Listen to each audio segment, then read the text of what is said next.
समय बीतता गया। कच्छ अब केवल एक अतिथि नहीं था, वो असुर लोक का हिस्सा बन चुका था। वो सेवा करता था, वो मौन रहता था, वो सीखता था।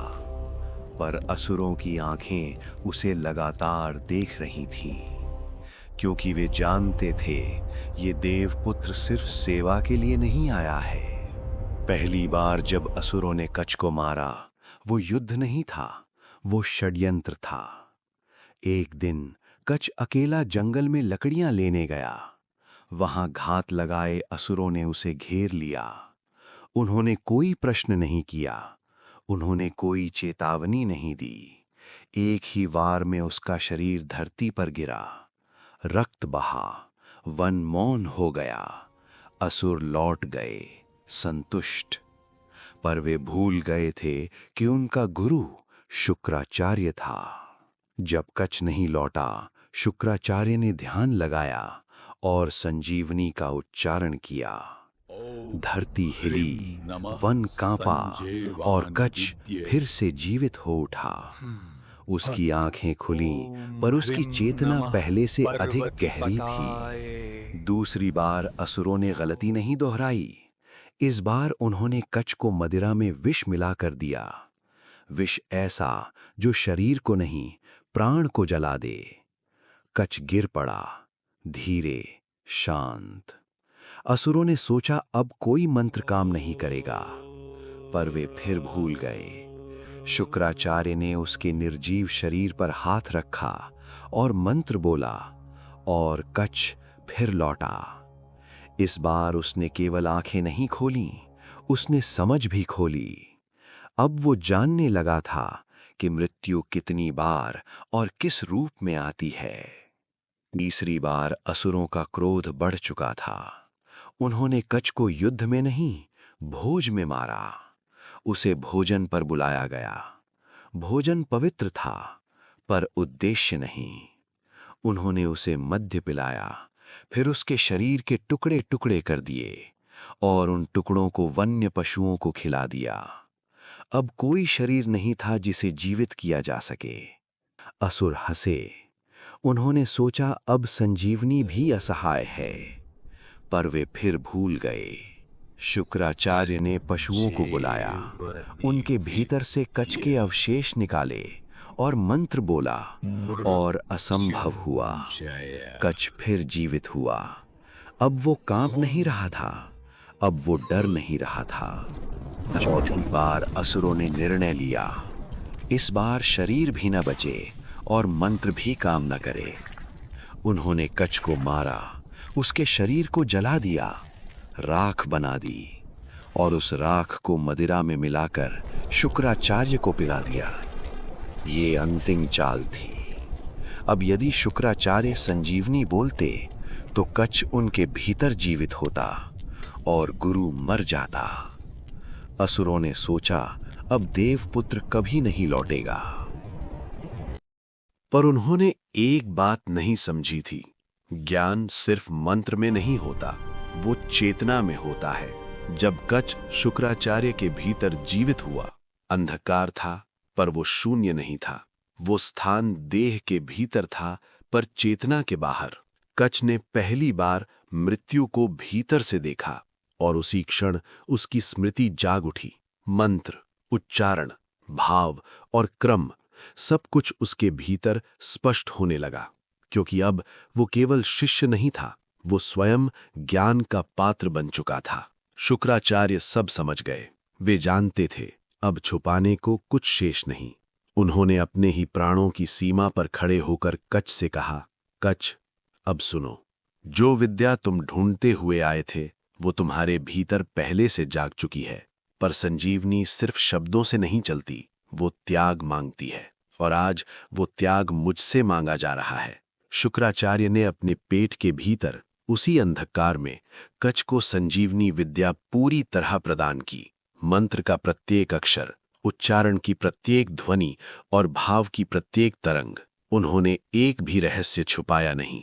फिर उन्होंने कहा, अब ये विद्या तुम्हारी है, पर इसकी पहली परीक्षा युद्ध नहीं है, विजय नहीं है, इसकी पहली परीक्षा मेरा जीवन है।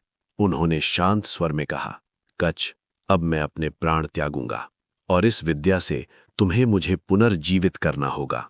यदि तुम सफल हुए तो ये प्रमाण होगा कि ज्ञान सही हाथों में है। शुक्राचार्य ने अपने शरीर को स्वयं छोड़ दिया। प्राण शांत हुए, देह निश्चल हुई। उस क्षण समय रुक गया और तभी कच्छ ने पहली बार संजीवनी को स्वयं उच्चारित किया।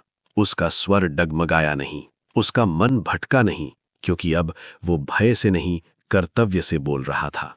मंत्र पूर्ण हुआ और उसी क्षण शुक्राचार्य के प्राण फिर से प्रवाहित हुए। देह में स्पंदन लौटा, श्वास ने फिर से मार्ग पाया और शुक्राचार्य पुनर्जीवित हुए। शुक्राचार्य ने आंखें खोलीं और पहली बार कच्छ को केवल शिष्य नहीं, उत्तराधिकारी की दृष्टि से देखा। उन्होंने कहा, तुम उत्तीर्ण हुए। आज संजीवनी विद्या पहली बार संतुलन बनी है। कच्छ मौन रहा, क्योंकि कुछ ज्ञान शब्दों से बड़ा होता है। एक दिन देवयानी ने कच्छ को बुलाया। उसका स्वर शांत था, पर भाव गहरे। उसने कहा, कच्छ, तुमने मेरे पिता के लिए प्राण तक त्याग दिए। तुमने ज्ञान को अपमान नहीं बनने दिया। यदि तुम चाहो तो मैं तुम्हारे साथ जीवन साझा करना चाहती हूं। कच्छ ने कुछ क्षण कुछ नहीं कहा। उसने देवयानी को देखा और फिर दृष्टि झुका ली। उसके भीतर संघर्ष नहीं था, स्पष्टता थी। कच्छ ने धीरे स्वर में कहा, देवयानी, ये प्रस्ताव सम्मान से भरा है, पर मैं इसे स्वीकार नहीं कर सकता। देवयानी चकित रह गई। उसने पूछा, क्यों? क्या मैं तुम्हें स्वीकार्य नहीं? कच्छ ने शांत भाव से उत्तर दिया, तुम पूर्ण हो, पर कारण तुम नहीं हो। कारण वो मार्ग है जिससे मैं लौटा हूं। कच्छ ने कहा, मैं शुक्राचार्य के उदर से पुनर्जन्म लेकर इस संसार में लौटा हूं। जिस शरीर से मैं बाहर आया हूं, उसी शरीर से तुम जन्मी हो। इसलिए आज से हम दोनों भाई बहन हैं और इस बंधन के रहते विवाह धर्म नहीं होगा। देवयानी कुछ क्षण मौन रही। उसका हृदय स्वीकार नहीं कर पा रहा था। उसके लिए यह तर्क नहीं, अस्वीकार था। उसके भीतर पीड़ा उठी और पीड़ा क्रोध में बदली, क्रोध अहंकार में। देवयानी ने कटु स्वर में कहा, यदि तुम मुझे अस्वीकार करते हो तो ये विद्या भी तुम्हारी नहीं रह सकती। उसकी आंखों में आंसू नहीं थे, आंखों में अपमान था।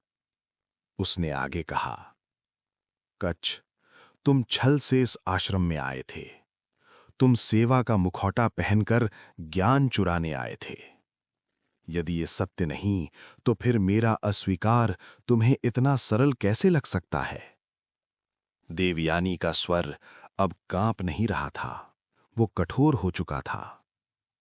उसने कहा, मैं तुम्हें श्राप देती हूं। जैसे ही तुम इस आश्रम की सीमा लांघोगे, जैसे ही तुम मेरे पिता की छाया से बाहर निकलोगे, वैसे ही संजीवनी विद्या तुम्हारी स्मृति से लुप्त हो जाएगी। तुम जानोगे कि कभी तुमने उसे सीखा था, पर उसे याद नहीं रख पाओगे।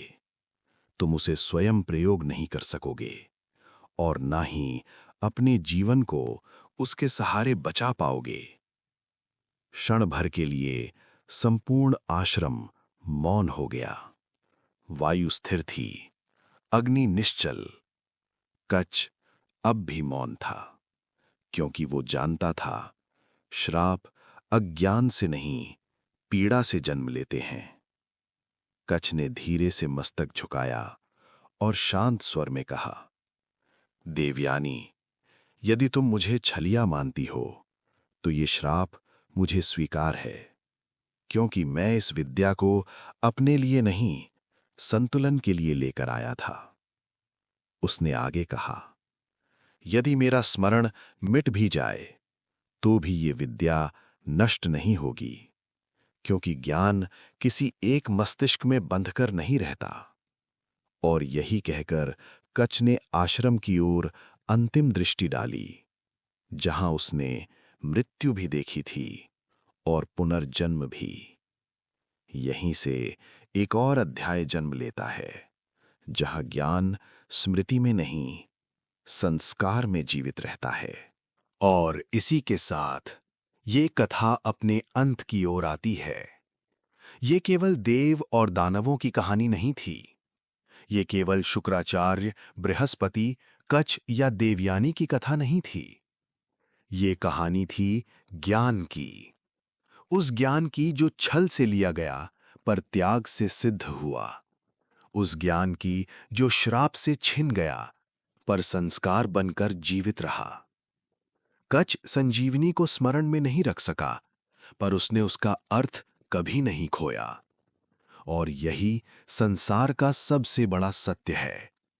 ज्ञान यदि केवल स्मृति में रहे तो वो मिट सकता है, पर यदि चरित्र में उतर जाए तो वो युगों तक जीवित रहता है।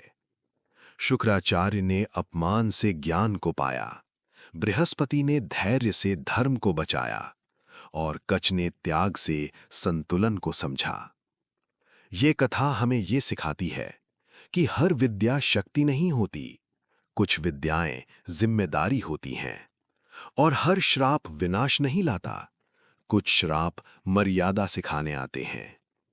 यदि आपको ये कथा सिर्फ सुनने में नहीं, सोचने में भी अच्छी लगी हो, यदि आपको ऐसी पौराणिक कथाएं पसंद हैं जो केवल कहानी नहीं, जीवन का अर्थ भी समझाएं, तो हमारे चैनल को सब्सक्राइब करना न भूलें।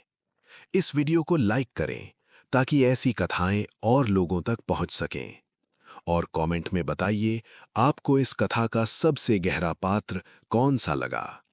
हम फिर मिलेंगे एक नई कथा के साथ, एक नए रहस्य के साथ और एक नए सत्य के साथ। तब तक के लिए धन्यवाद और नमस्कार।